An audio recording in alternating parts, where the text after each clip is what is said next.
We are live, and it's that time of the week for Geek Speak. And today we are talking about Inbox Zero and email management, and kind of, I Yeah, think, landing on best practices because it's the apps we quickly realized where it's not, it's more just like things to watch out for in apps and how to pick them. I'm not sure that we're supposed to give the hook at the beginning on a live. I think that's just for TikTok, Phelan. Yeah, you got to lead them up front to let them know. They're like, I'm not, First. yeah, we're just giving them a little bit of a heads up of what to be expected. And of course, my name is Phelan at Seymour Digital Media. And I'm Rena from Little Words Indie Media, and we are here to talk about Inbox Zero because it's actually the thing that has shifted my business the most in 2024. And I really wanted Mhm. to get some of these things out to everyone because once you can stop getting overwhelmed by the number of inquiries and things that get into your inbox and constantly checking your notifications and all of that, the more you have time to in your calendar in your day to block time blocks so that you can actually address the things that are going to move your business forward the most, right? So Mm. it's not responding to every single email that's going to do that right away. Yeah. No, and Phelan and I had actually a pretty good chat, and I'm going to be changing a couple of my things in the near future. And that, can I just segue into that? Yeah, for sure. Let's go. Let's do it. So, there are lots of apps on the market that you can use to do things like put all of your certain, certain emails into a tag, like a label or a folder, depending on what kind of platform you're using. So we both use Google Workspace. So in our Hmm. case, it would be a label that we would be using. I sometimes Yeah. call them folders, so if I call it folder during this time, please forgive Yeah. me. Labels, and then I'm not really sure how Microsoft works, but most all I haven't come across any email providers that don't provide you with a way of organizing your emails either in folders or by labels. But the key thing is that we don't want to actually be reading the email and then moving it over to that folder or adding the right label onto it. That takes actually a lot of time. The apps that do that for you, external apps, third-party apps, they come with privacy issues and security issues. So one thing that you have to remember is that if you're like me and you're actually having to account for the security that you put on your systems to your insurance provider, you want to make sure that you're not using these third party apps at all. And then it's questionable if you want to risk it. If you don't have insurance, I'm not sure what happens. I think it might even be worse, quite frankly. But when you hook up these third party apps to your inbox, they do have the ability to access your inbox. You do sign up with your password to your email in order to let them do their thing. And you want to make sure that you're actually not doing that because they have access. There can be data breaches. They can sell your data if you haven't really looked that closely at their terms of services. And then, of course, they have to be actually following their terms of services in order for you to be rest assured. So I'm gonna be adjusting what I do slightly, but what we wanna do, what I was talking about is we don't wanna go into our inbox and create our own manual way of moving things over. We don't wanna use third-party apps. So what do we wanna do? That's the question. Am I Yeah. And so I think that was one that we both were in agreement of is that you'd be very cautious about your inbox getting in the hands of someone else because they might not even mean to, but they might accidentally have Yeah. left like a 0 day backdoor way in, and then all of a sudden all of your emails get scanned. And I don't know about you, but like I have a lot of clients that are not the most technically savvy, and they'll do stupid things like email me their credit card passwords? details, passwords, stuff like that. And you're just like, All good. yeah. And so it's definitely one I try to minimize as much as I can. But it's definitely one that you can never be too cautious with it. So I think that we both were in agreement that use as many of the inbuilt tools because there's a lot that Google does offer. that are just right in Gmail as well. Yeah. Uh, Yeah, so sign up. You can use like their third-party apps. Phelan, you were saying that there's one that helps you find things to unsubscribe. So first step is to go through and figure out all of those nasty newsletters that you somehow got signed up onto. You don't really remember why. And first unsubscribe to all of that mhm, immediately. Like just every and what I usually do to start off, because if you're like me, I think I had over 10,000 unread emails in my inbox and then a whole bunch of other emails in my inbox. So what I did was the first step is to take all of those everything that's left in your inbox. You create a folder, a label. I called it mess. You can call it whatever you like. It doesn't really matter. And you're just going to shove everything into there for now. And and then we're gonna set up from 0 because it's just much easier to organize your inbox once you're at 0. So it doesn't mean that you still have all those emails, you can still go look for them, and as you go look for things, you can delete, unsubscribe, and all that stuff from your mess pile as you do it. So, for example, when I did a search the other day for one of my contractors, I found 3 of their emails still sitting in my label. So I just was able to, I knew that work had been organized and completed. So I just unlabeled those 3 and now they're in the proper archives section in the archived email and not in my inbox anymore and not in the mess. So that's number 1, get everything out of your inbox immediately. Then the second thing you're going to do is you're going to block time off in your schedule for batch communications. So I started with an hour in the morning and an hour in the afternoon of each day. And I scheduled that in so that I was not disturbed by anyone else. No, clients couldn't book that time, anything like that. And then I was able to get that to shorter spans of time. So now I'm down to a half an hour in the morning and a half an hour in the afternoon. So that's number 1. 'Cause number 2. And then number 3 is your approach. How do you approach that batch communications? And you need to turn off all your notifications. Otherwise, you'll just get distracted. And then number 3, I put on a do not disturb onto my inbox. So I can't actually look in my inbox during the times that's not designated to batch communications. And then after that, so you sit down to your morning and your afternoon, and I'll ask you, Phelan, how you approach your email during the day. I think yours might be a little bit different than mine. But I sit down in the morning and then I usually have now I'm down to about 10. At the beginning when I was doing an hour, it was more, definitely more because I hadn't unsubscribed. So I did a couple of things. The newsletters that I absolutely have no idea how I got on that list or it's so outdated that I'm not interested anymore. I unsubscribe from all of those things.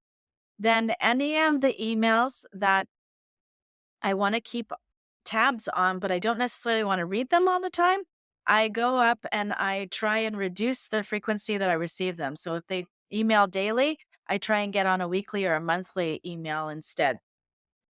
And then I also make a filter. So that email address goes directly into a tag space for that I call weekend reads. So every Saturday, I thumb through it, figure out what I'm interested in with my coffee, and I sit down and I read those things or I take a peek to see if there's anything interesting.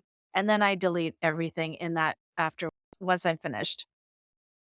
And if I didn't get a chance to look at Seymour Digital Marketing newsletter, which would never happen, I would just delete it and wait for the next one because I feel like there's nothing that's going to be that important in newsletters that I wouldn't have noticed in the subject line in my weekly clear out. And then you start doing so that's getting your 2 worst offenders, the newsletters and the that you definitely don't want. The newsletters you want, I keep some like my clients so that I can see what they're doing. I keep my colleagues, especially with my BNI people, so I can keep on track and be reminded of what kind of referrals I can be helping them with by knowing when they have sales and when they have specials and new items and all of that stuff. So I don't really want to be disconnected from that. but it's just a coffee time on Saturday morning now. And then after that, you just keep doing that. So you keep making labels. So that's my weekend reads. Then you might have something else. So for example, all of the newsletters that I stay that I want to look for Geek Speak content, I have a label called Geek Speak, and then I just let everything create filters so that they bypass the inbox. When you create a filter, you don't want to just put the tag on it because it'll still end up in your inbox. You definitely want to say never goes into my inbox, and it's going to go straight to your tag. And then when I'm ready to do my prep research for Geek Speak on Tuesdays, I sit down and I thumb through those. And then at the end of the month, we delete all of those. And then I'm left mostly with just really important emails in my inbox. And that's what sort of keeps me on inbox zero without using the external email management apps. Do you have a Mhm. different process that you use? You hit on a lot of what we do. It's a lot of Yeah. labels and things get filed, respond to email, then file it with like their. So we have, because you can also do sub labels. So you can have a That's right. label and then, so ours is like clients, active clients, and then all of our clients are listed under that. And so we would just file it if they send us an email. And so that way it's not lingering in the inbox. I've done the automatic filtering. I found it to be dangerous because I forget about it sometimes. And then like once or twice, like Yeah. I'll, Only use automatic filtering for things that are not important. That yeah, is for sure with newsletters. Do you have do you know of an in app, so not the external, not the third party app, a Google product that locks you out of your inbox? locks you out of your inbox. I Yeah, know so once basically, there's like, I'm still using a third party app, which I'm gonna delete probably at the end of today because obviously I need to get my security up. So it just prevents me from seeing my inbox. And when I want to, absolutely, I have to hit, and then it takes 20 seconds for it to show me the inbox. So it actually helps reduce that impulse to go in and check to see if anything's there. yeah. Oh, so one thing also, just to mention, because it gets weird when we're talking about this stuff. So there's third party apps that are like an app, like a website all by itself. Like Superhuman is an Inbox Zero app that connects to your Google Workspace and it just routes the emails over to their client. That's slightly different than if you get something from a Chrome extension. So, Chrome extension is super restricted Oh, on what it's allowed right. to do. Because of course it's Google organized. Yeah, Okay, yeah. so the extensions, I like that because I do use Boomerang and I believe that's a Google extension, Chrome extension. It's a Chrome extension, and there are some huge restrictions because what happened is one of the Chrome extensions called the Great Suspender Yeah. which would pause tabs that you weren't using, was aggregated that data and then sold it. And Oh. so Oh, once Google found out, they were quite displeased with them. oh, And no. yeah, so and if you've ever tried to build your own Chrome extension, you'll notice that it's very they call it sandboxed. So basically, you're limited on the functions you could do because it's an obvious security risk if you just let it go Okay. wild on someone's Chrome.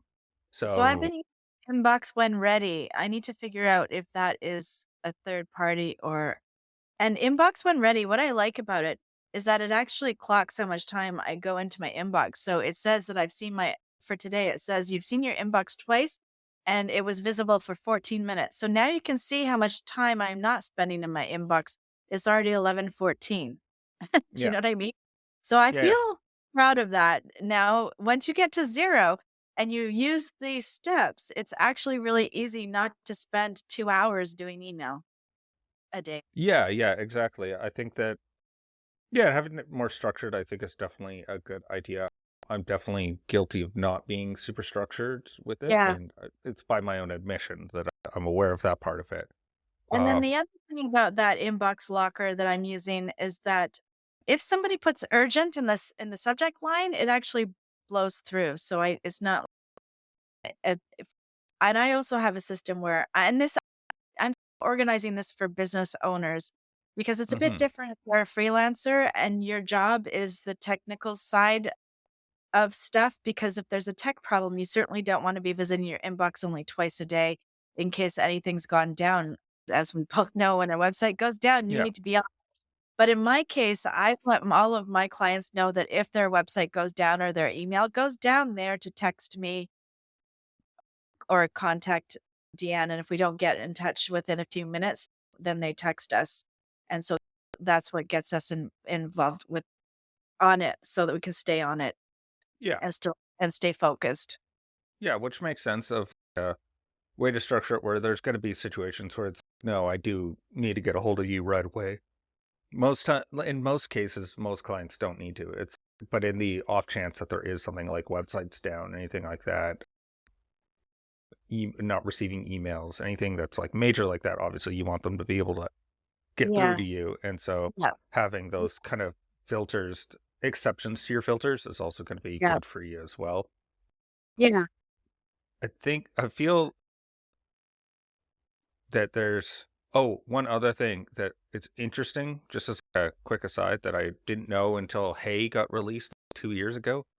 Hey Okay. was built by the guys who did, it's DAH. It's going to bug me. The project management, it's like one of the oldest project management tools, but Hey is the only email client service that's not run by Microsoft or Google. Nearly all emails, the actual like server that runs how you get emails, are all run by Google or Oh, Facebook, and then people put a veneer over it, like the endpoint is different, but the right. actual server that's routing it is all either Google or Microsoft. And so that also means that they have more information of what's coming in, and they get to pick what counts as spam and what doesn't count as spam. Right. And so the guys, now it's Basecamp. The guys at Basecamp have built their own email server. Ah, And oh, sorry, I didn't mean to interrupt you. I just found something important for me. Speaking of interruptions, sorry. that's all Continue. good. Yeah, I was just saying that they built one, feels like 2 years ago. It was Yeah. in the middle of COVID kind of time, Yeah. and they released it. And it's like complete privacy, and you pay for it annually all at once. Like it's $300 for the year, but it's like entirely private, and you don't Okay. have. So it's just interesting the levels of how the email kind of works for. Yeah. So the Inbox Ready, which is what I've been working with Inbox When Ready, I should call it. It is a Chrome extension. It's also available on Firefox and Edge for people who are not using Chrome. I Mm. find it in Stanford University uses it as their website says. I can't verify that, but it doesn't have funnily enough, it doesn't have a terms of service page on their website, which No, because the terms of service aren't adjudicated by the app. They're adjudicated by the Chrome Web Store. so I have to worry about reading it myself. What it Oh, is that it's it was Words and Privacy. I see it now. I see it now. Sorry. It's okay. just in a weird spot. That was weird. They should put it in Okay. the My guess is that they do have to submit something on how they would handle any data so that Google knows what you're doing and when, and it's probably going to be, it has to be compliant with the web store. Yeah, Uh, this but really does talk about security on their terms of service, so I feel not too bad about this, and because it's a Chrome extension, I feel pretty good about this too. But yeah, if you have a liability disclaimer, but as long as I think the point is that when you're using insurance, when you have to prove things to your insurance provider, or you have a problem with of data loss, it's the it's like the castle compliance. You have to prove that you have systems in place where you've actually thought about it. You've thought about these things and you've looked for solutions that have these things, and it's as tight as you can make it without thinking, "Oh, I didn't even know that." Do you know what I mean? Like, you as long as you have a system in place and you're training your people on that system, that's usually a very good defense in that kind of litigation. yeah, exactly. And yeah, and just being aware of where you might have vulnerabilities in your system and Yeah. how people Yeah. can take advantage of those ones, I think it's just being Yeah. aware of it as well, because it goes back to something like the Grammarly Chrome extension is one, Yeah. because it technically still follows all the compliance rules when it scans information and then processes it on their server. That's technically allowed. The issue is like, are they actually storing it? That's always the biggest issue. Is it's on your server. Like, what happens Yeah. after that? And Yeah. so that's where I don't know about the. They can be compliant up to an extent, but that's opening you up to a vulnerability. Yeah, That for you. sure. For sure. And then there are always those things that people can't foresee. Yeah, yeah, and it might even be malicious actor on their part. That might just be Yeah. a screw up, but it's the Yeah. same. It's a distinction without a difference at that point because you still have data loss or a breach of some kind. And just because people are good actors, it doesn't mean that they're not screwing it up in some other way that end result's the same. Yeah. Um, So it's again, it's about layers of protection. So I'm using a COVID metaphor. Layers of protection. yeah, So while you use Google apps and they have had data breaches before anyways, and you're careful about what you're installing and you understand what you're doing, there's also things like make sure your clients are not sending you passwords in email at all. Like using encrypted ways of sending that information is way more important, is super important. And that'll help. So if you do have a data breach, you don't have that kind of sensitive information, credit card numbers sent by email, those types of things. You don't have those sitting in your email waiting to be found. And then making sure that if your client accidentally does do that because they haven't read your email that shows them how to use Quick Forget or one of those encryption tools, that you delete that email right away. You don't store that email and you move your information up, or you ask the client to, we're off your site now, please change your password. Or we've yeah, created our own username, please. And that's the other thing. You want to be sharing access to your website by creating a new username, not by sending your information to your developer, or at least having them set up their own username and having their own access and then changing the client password.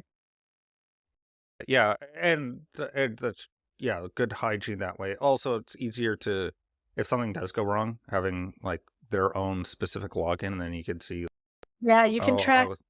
Yeah, you can track everything way better, so it's much easier, especially I don't I will not use client emails because we did have this one client who did mess up her site and insisted that we messed up the site, and thankfully, we had set up two users, so we were able to Mhm. actually demonstrate that was not the case, and that was really helpful because you wanna make sure it's not about pointing blame, it's about figuring out what needs to be different next time so that those things don't happen. Yeah, yeah, and same thing for us as well for Google Ads. They have like a version history, and so it tracks. Oh, this user did this on this day, so you could see. Yeah. Oh, the account crashed. You can contact Facebook too, and they will give you information on who did what. Really? I, was- Yeah.